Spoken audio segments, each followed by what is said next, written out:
두려움을 이기는 사랑이라는 제목으로 우리 짧은 시간이지만 함께 은혜 나누겠습니다. 오늘 본문에는 전쟁이 나오는데 성경에 기록된 최초의 전쟁이죠. 근데 전쟁을 하는 국가와 왕의 이름들이 굉장히 어렵죠. 우리가 이런 것들을 다 알 필요는 없다고 생각을 하고, 전쟁의 기원부터 아브라함이 그 전쟁에서 승리하여 롯과 그의 가족들을 되찾아오는 그 내용 속에 담겨져 있는, 하나님이 우리에게 보여주고자 하는, 묘사하고자 하는 그 이미지와 내용을 캐치하는 게 목적입니다. 이 오늘 본문의 전쟁이 발발하기 14년 전에 엘람의 그돌라오멜 왕이라는 사람이 있었어요. 이 사람이 대원정을 해서 사해 일대를 싹 다 정벌합니다. 그리고 사해 일대에 있는 족속들에게 너희는 나한테 조공을 바쳐라, 이렇게 명령을 했어요. 그래서 이 서방의 5나라가 무려 12년 동안 열심히 그돌라오멜에게 조공을 바쳤습니다. 그러다가 어찌된 일인지 갑자기 제13년 되던 해에 배반을 합니다. 12년 동안 조공을 바치던 그 행위를 멈춘 거예요. 그래서 14년째 되는 해에 엘람 왕 그돌라오멜이 자신과 동맹을 맺고 있던 동방의 세 나라와 연합을 합니다. 그래서 이 괘씸한 이 서방의 나라들을 쳐들어가요. 그때 소돔과 고모라도 이 동방 원정군에 의해서 공격을 받게 되고, 그 결과로 아브라함의 조카 롯과 그의 가족들이 포로로 잡혀가게 됩니다. 그 전쟁의 결과 롯이 사로잡히고, 롯이 소돔과 고모라에 차곡차곡 쌓아놓았던 재물까지도 싹 다 털리게 돼요.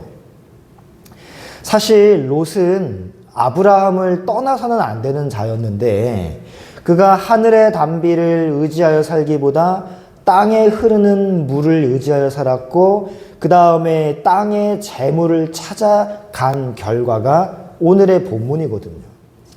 사실 하나님은 아브라함을 통하여 천하 만민이 복을 얻게 되리라 라고 말씀하셨는데, 이 복의 근원인 아브라함을 떠났으니 오늘 본문의 롯의 결과는 지당한 결과라고 볼 수 있습니다.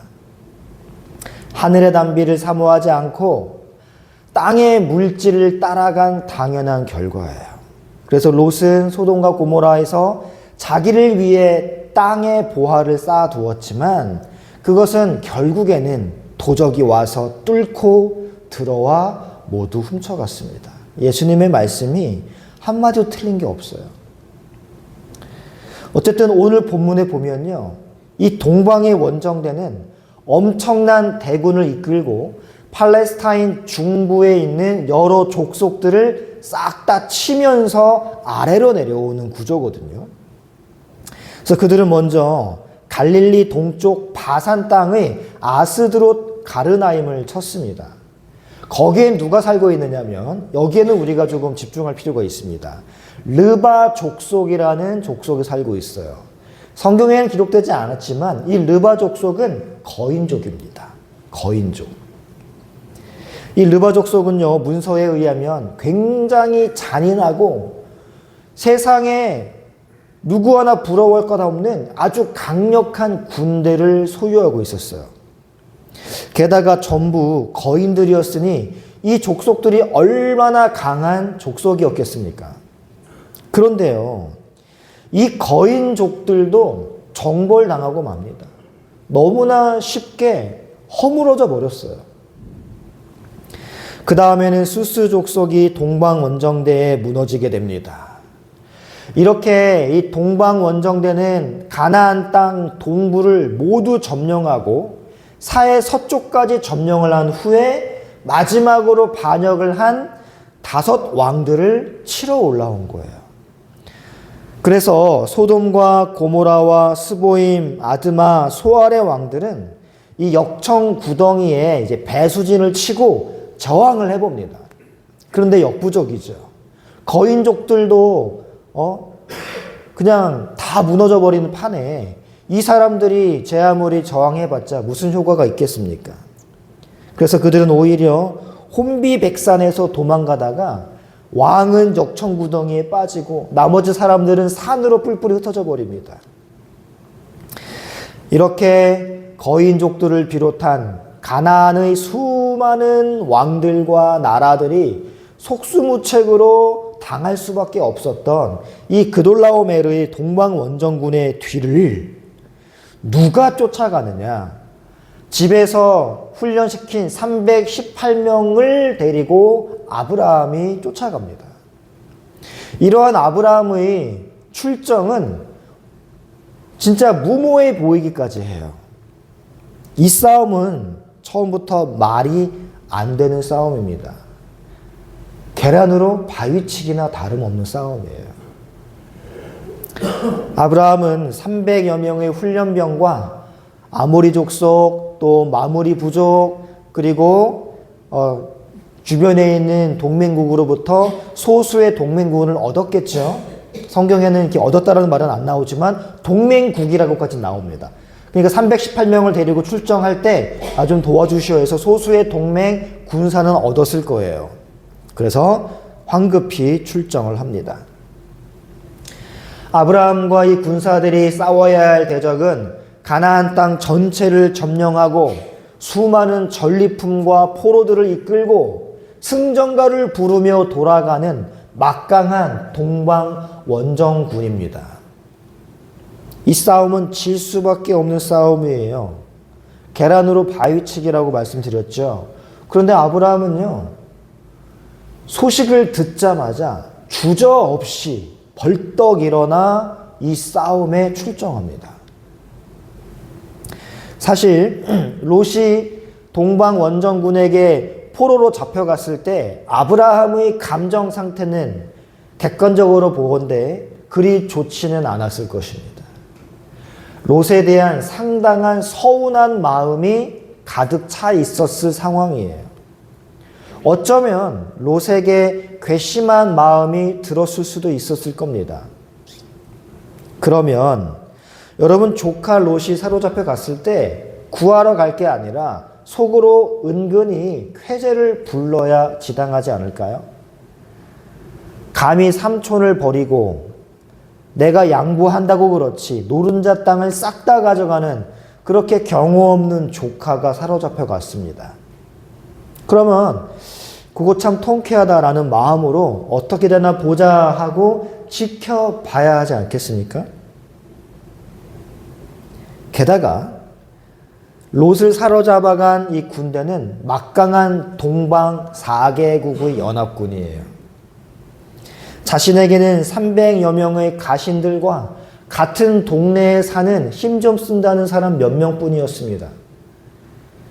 심지어 이 원정군들은 이미 아브라함이 있는 곳에서 직선거리로 230km나 떨어져 있습니다. 그러니 산을 피하고 강을 건너서 구비구이 간다면 이게 몇 배나 먼 거리가 될 수도 있는 거리예요. 아브라함이 아무리 빨리 달려도 최소한 일주일에서 늦는다면 3, 4주까지 걸리는 아주 먼 거리까지 이 원정군이 가 있는 상태입니다. 그러니까 이 싸움은요, 감정적으로나 육체적으로나 아브라함에게는 힘겹고 손해되는 싸움이에요. 그런데 아브라함은 롯을 위해서 여러모로 손해와 상함을 감수하고 롯이 사로잡혀 갔다는 소식을 듣자마자 주저없이 출격을 합니다. 여러분, 아브라함이 싸늘한 마음으로 나와는 상관없는 일이야, 저 녀석은 지가 뿌린 결실을 거두고 있는 중이야, 이렇게 생각하지 않았습니다. 즉시로 롯을 돕기 위해 일어났어요. 그러나 여러분, 아브라함이 그렇게 행동한 건 단순히 롯이 그래 한때 나와 함께 했던 친척이었지, 이러한 정 때문에 출격한 게 아니에요. 여기에서 그를 움직이게 만든 건 단순한 친족의 정이 아닙니다. 여러분, 14절을 함께 읽어볼게요. 14절. 14장 14절입니다. 시작.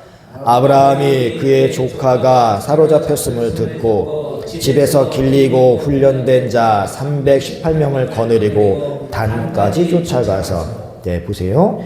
14절에 그의 조카가 나오죠. 근데 이 조카가 한국어로 조카로 번역해서 조카로 우리가 알고 있는 것이지 14절에는요 조카라는 원어가 없습니다. 지금 14절의 조카로 번역된 히브리어가 아흐라는 단어예요. 근데 이 아흐는 조카가 아니라 형제란 뜻입니다. 친아우예요. 그러니까 아브라함은 롯을 그냥 자신의 혈육계 친척 정도로만 생각하고 있었던 게 아니라 그를 친형제로 생각하고 있었던 것입니다. 그러니까 어떻게 보면 아브라함은 롯이 자기를 떠난 이후부터 단 한순간도 그를 잊은 적이 없었을 겁니다. 그를 친형제로 생각하고 있었던 거예요. 그러한 친형제가 절박한 위험 가운데 처해 있습니다. 그래서 아브라함은 롯이 포로가 되었다는 소식을 들었을 때 지체하지 않고 그를 쫓아간 거예요. 그리고 한밤중에 기습하여 성공적으로 조카를 그들의 손으로부터 구출해냅니다.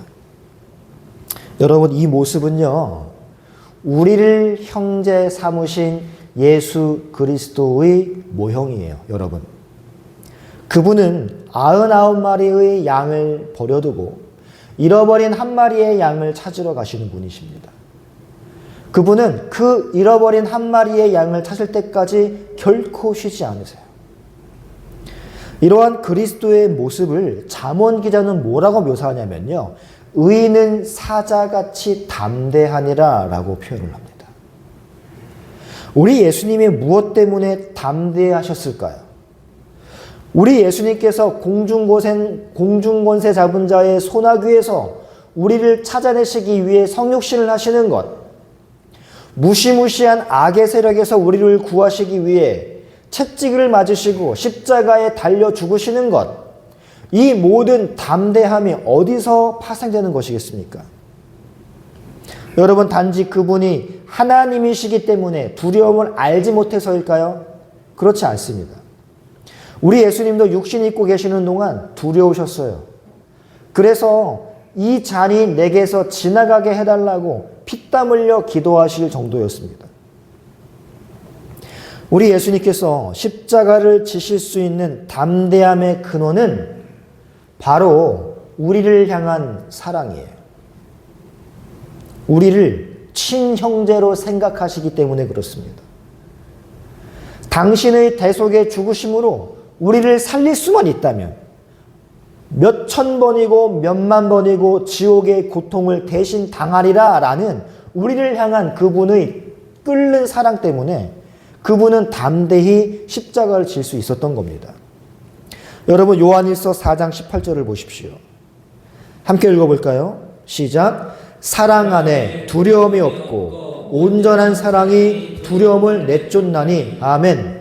사랑이 있으면 두려움이 사라지는 거예요. 이 사랑이 두려움을 내쫓기 때문입니다. 사랑하면 두려움이 물러나요. 우리를 구하러 이 땅에 오시어 자기 목숨을 버리신 예수 그리스도의 모형이 바로 오늘 롯을 구하러 목숨 걸고 달려가는 아브라함의 모습 속에 투영되는 것입니다. 아브라함 역시 비록 롯이 이기적인 선택을 하고 아브라함을 전혀 생각하지 않은 결정을 내리며 자신을 떠났을지라도 아브라함은 그를 여전히 친형제로 생각하며 그를 사랑하고 있었던 거예요. 그래서 그는 그 사랑 때문에 거인족 르바족 속도 물리치는 막강한 연합군이라 할지라도 비록 두려워했을지는 모르겠지만 사랑하는 형제 롯을 구하기 위해 목숨 걸고 불원천리 쫓아가 롯을 구해온 것입니다. 여러분, 이제 예수 그리스도의 모형으로서의 아브라함이 아닌 하나님의 부르심을 받은 구원받아야 할 영혼으로서의 아브라함 입장에서 한번 보겠습니다. 이 아브라함의 점진적인 인격의 변화를 보세요. 처음에는 자신의 안위만을 생각하여 가장 가까운 이웃을 거짓말로 팔아넘긴 이 파렴치한 아브라함이 하나님을 알아가면 알아갈수록 나중에는 어떻게 변했어요? 이웃을 위해 먼저 땅을 선택하거라 라고 양보하는 수준으로 성장하더니 이제는 어느 지경까지 올라왔습니까? 이제는 이웃을 위해 그 어떠한 손해와 희생을 감수하고서라도 목숨 걸어 그를 살리기 위해 싸우는 성숙한 아브라함의 모습을 오늘 우리는 발견합니다. 아브라함은 처음 부르심을 받은 후부터 비록 여러 실수와 잘못된 선택을 했을지라도 점차 자신을 부르신 그 하나님의 성품을 닮아가고 있습니다. 사랑이 없던 그에게 형제를 내 몸처럼 사랑하는 그 사랑이 점점 자라고 있어요. 여러분, 이 사랑이 결국 모리아 산에서는 그리스도의 장성한 분량에까지 이르게 되는 것입니다. 사랑하는 성도 여러분, 우리가 처음 하나님의 유효한 부르심을 받았을 때, 그리고 지금까지 신앙생활을 해오면서 우리는 과연 이러한 인격의 변화가 있는가? 우리는 따져봐야 돼요. 우리는 여전히 나를 위해 이웃을 팔아넘기는 수준에 머물러 있지는 않은가? 여러분, 형제가 어려움에 처했을 때 나의 희생이 두렵고 나의 손해가 두려워 머뭇거리며 도움의 손길을 내어주지 못하는 이유는 사랑이 없기 때문입니다. 사랑이 없으면 나의 손해와 희생이 두려워요.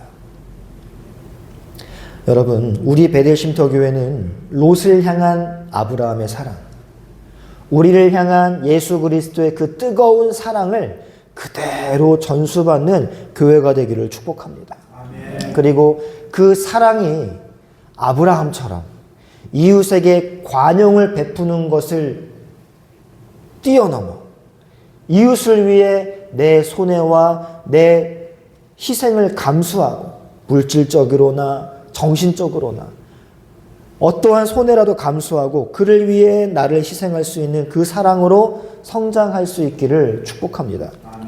그래서 사랑이 나의 이기심에서 나오는 모든 두려움을 내어 쫓아서 나의 희생과 손해를 얼마든지 감수하고서라도 형제를 위해 하나의 미랄이 될 수 있는 복된 공동체가 되기를 축복합니다. 이러한 모습이 있어야 우리 공동체 안에 예수가 머리다라는 것이 증명이 되는 거예요. 이러한 모습 없이 그냥 모여서 예배만 드린다? 그거는 교회라고 할 수가 없습니다. 예수 그리스도가 우리의 머리이시라면, 예수 그리스도가 우리의 맏형이시라면 그 사랑을 아브라함이 차츰차츰 닮아가는 것처럼 우리 역시 작년의 모습보다 올해의 모습보다 내년의 모습이 그리스도를 향하여 포물선을 그리며 올라가는 모습이 있어야 돼요. 그런 모습이 없다면 교회로서 퇴보하고 있는 겁니다. 바라기는 우리 베델 쉼터 교회가 그리스도의 사랑을 그대로 모방하고 구현낼 수 있는 복